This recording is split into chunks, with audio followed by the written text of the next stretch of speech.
Next up, Mr. Robert Flemming, Executive Director of Waterloo Watch, regarding item 4.2.2, fluoridation of drinking water. Sir, have a seat. You have about 8 minutes, including questions. Thank you, Mr. Chair and members of the committee, and also thank you to Charlene. She's been very helpful over the last several weeks just preparing for being here and being received here, and I appreciate that. It is a privilege to be here, and I understand that, and I thank you for that as well. Brantford holds a very key position in water fluoridation in Canada, being the first to fluoridate, certainly worldwide, even the third municipality in the world to fluoridate its water. You've been fluoridating in Brantford now for 65 years. I had no opinion on water fluoridation 3.5 years ago when citizens came and asked me to offer my assistance in trying to discern what science there is to support it and to try to discern where it came from and where it's going. And I'd like to share with you, beyond the report, which you have and you can read, I'd like to share with you some of my personal experiences.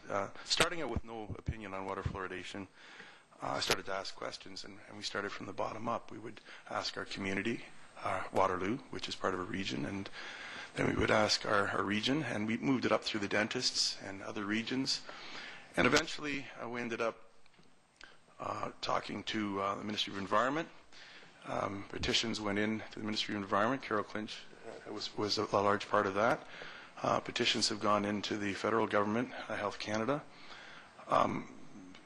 Formal requests for records of information have gone in, and what I can tell you is that for what is supposed to be one of the 10 most successful public health measures of all time, I can't seem to find the science at the source that supports the safety or the efficacy of water fluoridation. And we have really tried. To give you another example, a Freedom of Information request was issued across the province of Ontario in May 25th of 2009, exactly 1 year ago tonight. And it went to a large number of municipalities and boards of health who have fluoridated, are fluoridating, or contemplate water fluoridation, asking for the science proving that it is safe and effective, asking for the science behind the claims made, for instance, that dollars spent on fluoridation saves X amount on dental caries repairs. None of that stuff is coming. We aren't getting source documents. We're getting a lot of reviews, which seem to have more to do about opinions, endorsements, name dropping, and referencing each other. But what we would really like to see is source science demonstrating the efficacy and the safety of water fluoridation. So coming back to where Brantford is in a really unique position, a white elephant perhaps, but also an elephant that is very capable of putting to rest this struggle. You were bold in your leadership of water fluoridation with the best intentions in mind. You were bold in your leadership of pioneering an experiment. It was claimed to be an experiment at the time it was initiated. And that was in 1945, and by 1965, your then Brant County Board of Health made a promise to the people, and they said that they would look into the health effects of water fluoridation.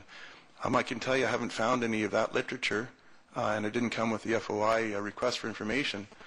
So as an extension to what this council has had the courage to open up and launch by asking the unaskable question of looking back into the efficacy of water fluoridation in a community that launched it, I support your courage, and I'd also encourage you to take it a step farther. I think we can all see by the reports that were received back from staff and by your medical officer of health, cursory would be the single word that could describe them. Your medical officer of health saws off the report in 2006, and we know that a tremendous amount of new research has come forth, starting with the NRC report, National Research Council report on fluorides and fluoridation in drinking water, and that was released in 2006, and since then it has spurred a worldwide relook at water fluoridation. I can tell you that formally asking the Ontario Dental Association for fluoridation science, and when push came to shove in the press, they actually were quoted as saying, well, we don't actually have any science in hand. Health Canada would probably have that. Now we have to remember that the people that always came to the plate since water fluoridation first began were the dentists. They were the spokespersons for water fluoridation, and now finally are admitting they don't have water fluoridation science in hand. They may have topical fluoridation science in hand, dental chair, office, that sort of thing, but they've admitted openly they don't have the water fluoridation science, as has the Royal College of Dental Surgeons of Ontario, who set the curriculum for the dentists, who ensure that the dentists adhere to a certain standard of learned scientific research, and even they admit not having the science. Medical officers of health are no exception to the struggle as well. I'm not saying it's anyone's fault, but remarkably, we see a lot of parroting. Some people call it cutting and pasting, and I think you're familiar with that with some occurrences.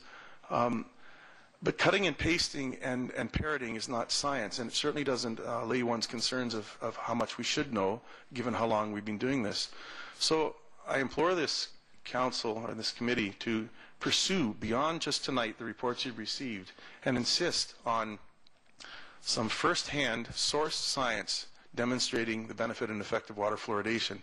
And I would even encourage you, maybe since we've been fluoridating for such a long time here, to start with looking for the science locally, because I think what you'll find is the harder you push for the science, the farther off of this continent you have to look for it. Dr. Peter Cooney, our Chief Dental Officer of Health for this country, actually declared that we don't do water fluoridation science in this country. It's too expensive, it's too complex.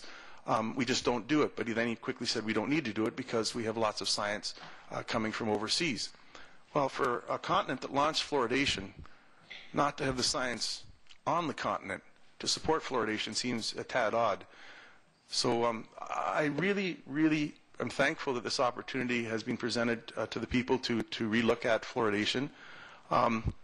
It is a daunting task, but it's a fascinating undertaking. I certainly found that. My time as volunteer, I've been spending every day for the last 3.5 years volunteering my time. Why I do it is because I'm compelled to do it when I learned how much we don't know. So I thank you for the opportunity to speak to you, and I again, really encourage you to pursue this to get the final answers, because we've been doing this for almost 7 decades now, and it's unthinkable that this is as far as we've got in 7 decades. Thanks very much. Mr. Flemming, thank you very much for your presentation. We have a few seconds left. Are there any questions of the delegation? Councillor Kelman, go ahead, please. Thanks, Mr. Chair, and thanks for coming here tonight. You mentioned that you've inquired from Health Canada about their science, and you saying that they have no science, or they do have science? Well, first of all, we've never seen source science, and the definition of source science would be the first-hand science conducted in a variable-controlled, methodologically sound, statistically valid study demonstrating cause and effect relationship.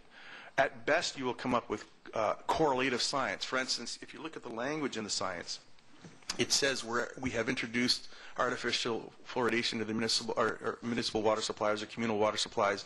We have observed a decline in dental caries. Well, first of all, not to be sarcastic, but to make the point clear, we also observed the sun rise and set that same day.